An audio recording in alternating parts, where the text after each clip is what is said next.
Alright, so video games have a wide range of different genres and styles to fit a wide range of interests. I feel like that goes without saying. Want to go fast and challenge your quick reflexes and maneuver through colorful landscapes? Platformers are for you. Want to lay the smackdown on another human being virtually? Check out fighting games. Want to feel the loving embrace of another person? Well, you're not getting that in real life, so... But there is one genre of games that is by far and away the most popular. The genre that has completely taken the overwhelming majority of all other ways to waste your virtual time.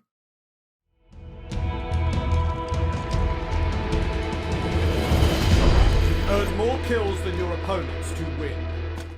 Shooters are everywhere. If there was a video game genre that just screams the phrase quantity over quality, that would be shooters. And I think the main problem that everyone tends to have is that they look kinda samey. Look, if you like these games, go for it. I'm one of you, they're very good, but I'm also a fucking man-child. I wanna see some weird shit in my games, but who would be dumb enough to take the most oversaturated genre in gaming, look at what everybody else is doing, and go the complete and opposite direction of literally every other game developer in the industry? Oh, hi, Nintendo!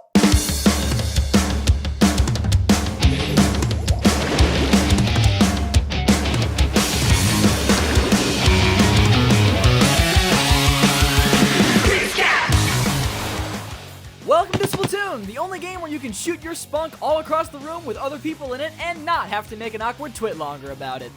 And with the brand new game Splatoon 3 right around the corner, the SQUID Research Lab hosted a global test fire with the new twist on the game's limited events, the Splatfests. But we'll get to that later. Let's talk about the game itself. In Splatoon, kills are not the main objective in matches. Instead, the main goal is to ink the most of the map after 3 minutes. You can do this by shooting at the ground, and killed opponents explode in your ink color. Inked turf also becomes areas you can swim through, allowing faster movement, the ability to climb up walls, and the ability to juke your opponents for a quick advantage. Keep in mind there are other game modes when the full game comes out, like Tower Control, their own spin on payload, and Clam Blitz, a game mode all of its own, but for this demo, it's just Turf War, but not without the added flair of the Splatfest. During a Splatfest from previous games, you had the choice of 2 teams based around a central theme, ranging from things like pirates versus ninjas, the power of flight versus invisibility, and sci-fi versus fantasy. Then, once you choose your team, you battle it out against the opposing team to see which side is better. In Splatoon 3, things are a little different. Instead of 2 teams to choose from, we now have 3 teams. And the first theme of the Splatfest is simple: rock, paper, or scissors, with each member of the game's new idol group Deep Cut choosing each side. At first, I thought I wanted to go with Team Paper since I wanted to choose the army that was going to be led by Brennan Lee Mulligan. Even the most humble sheet of paper can surround you when you least expect it. I will see you on the battlefield.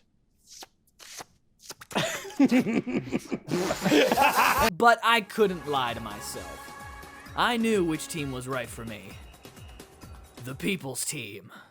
If you smell what the rock is cooking.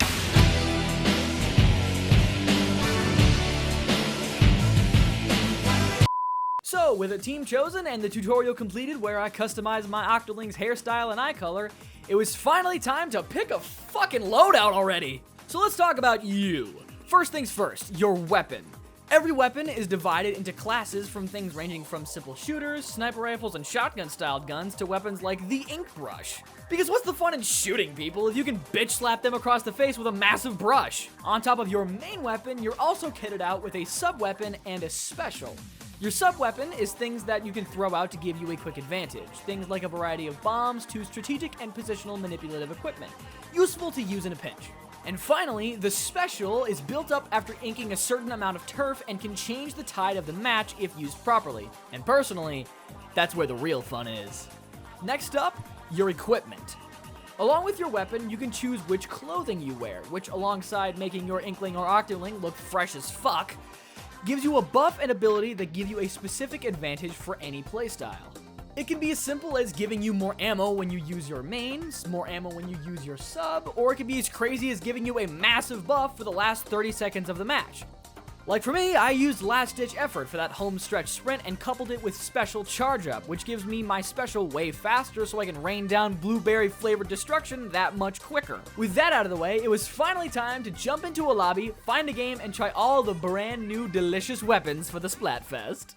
Starting with the main weapons, Caddy, Nash, and I were all interested in the new melee weapon, the Splatana. A brand new sword with a charge attack that allows you to one-shot any foe if you do it properly, but I'm gonna knock it down a tier for originality and one more tier for speed and maneuverability.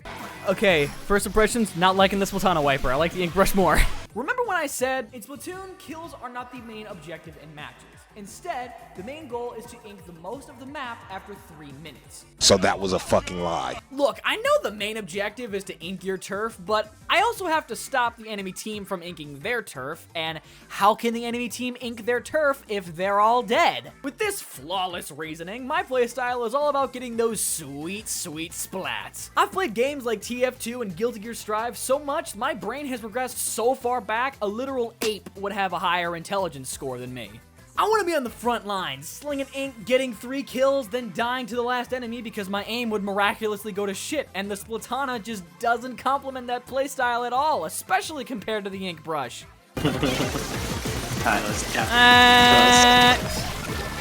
Yeah, okay, I'm not a fan. Not a fan of the Splatana. I will stick with my baby, the ink brush. Caddy seemed to like it just fine, but what the fuck does he know? All he knows what to do is stay in the back and complain that I'm not doing enough, even though I just killed the enemy team 3 times over. Everybody just forgot that inking your base is important, I guess. Yeah, so it was yeah, always me doing it. Yeah, who would ever forget about inking and just go for kills? Wouldn't be Yeah. me. Yeah, Chris. So it wouldn't be surprising to say that I also wasn't a fan of the new bow weapon either, but actually I thought it was pretty cool. Would I play it often? Probably not, but it's still a pretty dope weapon all the same. It's kind of a shame I didn't absolutely love any of the main weapons here, but considering we're going to get new weapons in the full game, including a fucking chainsaw, I think I'll be just fine. The new subs and specials were what really interested me.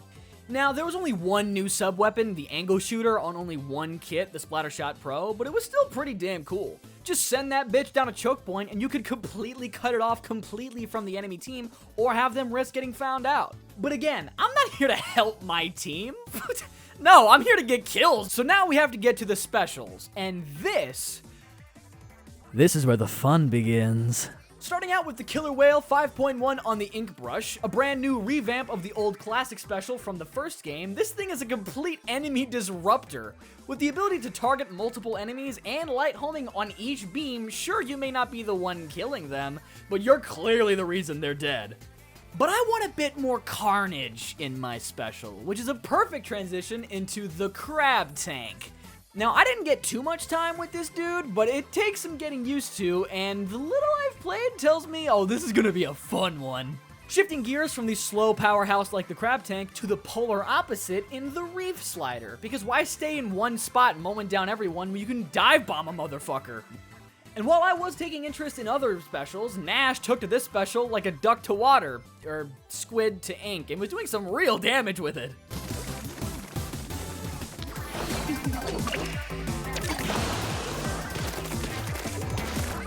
Alright, now just ink. Now just ink.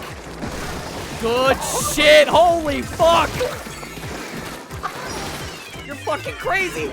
Now, there are plenty other specials, like the Dome Shield, Soda Dispenser, and a goddamn grappling hook. But after a 4-hour session, we were ready for a break. So after putting the game down, a bowl of fried rice entering my face, and getting absolutely shit-stomped at my local fighting game tournament by a chip player named Meatloaf, it was finally time to jump back in and try the brand new game mode exclusive to Splatfests, Tricolor Turf War. Halfway through the Splatfest, the team would be ranked on who is in the lead, with that team being put in a battle against the other 2 underdog teams, putting aside their differences and joining forces, leading to a brand new attack and defend offshoot of Turf War. In Tricolor, the game is still to ink the most turf, but now there's a new monkey wrench thrown into the mix: Ultra Signals.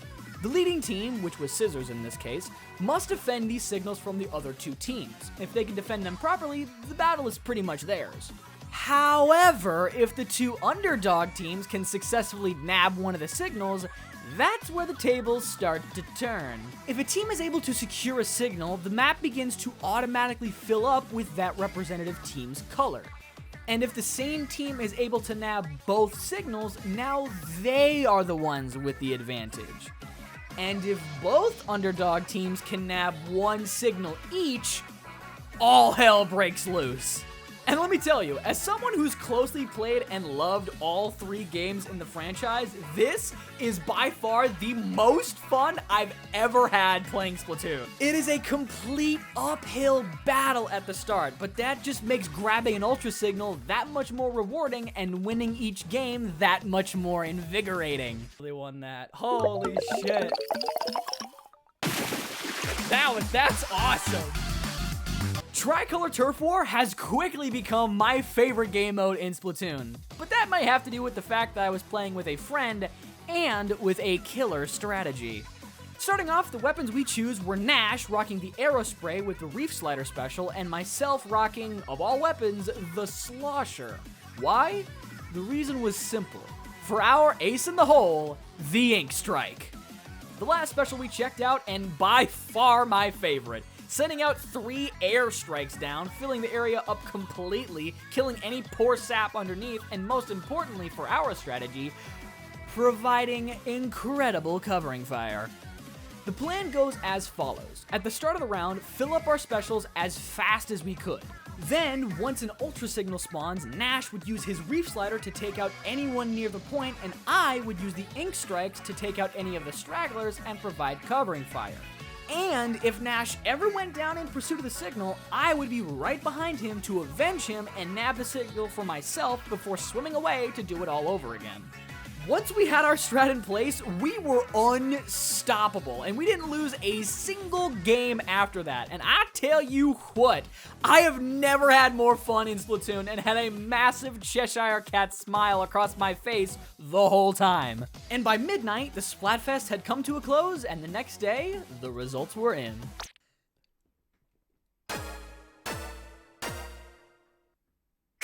Bam, baby, let's go! And that about covers it. Keep in mind, this was only a demo showing off the main game mode, and you couldn't really go anywhere past that. There's still plenty I didn't cover, such as the characters, music, overall presentation and style, and the new movement options, and the other modes in the game like the single-player campaign and Salmon Run. But needless to say, I'm still very much looking forward to this game and cannot wait to jump back into the ink one more time. Thank you for watching, everyone. A bit different style of video, but I had a fucking blast making this, so look forward to more videos like this in the future. If you are looking forward to more videos like this, be sure to like the video and subscribe for more videos like this in the future. And if you're still not tired of my voice, there's 2 more videos up on the screen right now for you to enjoy right now. Until next time.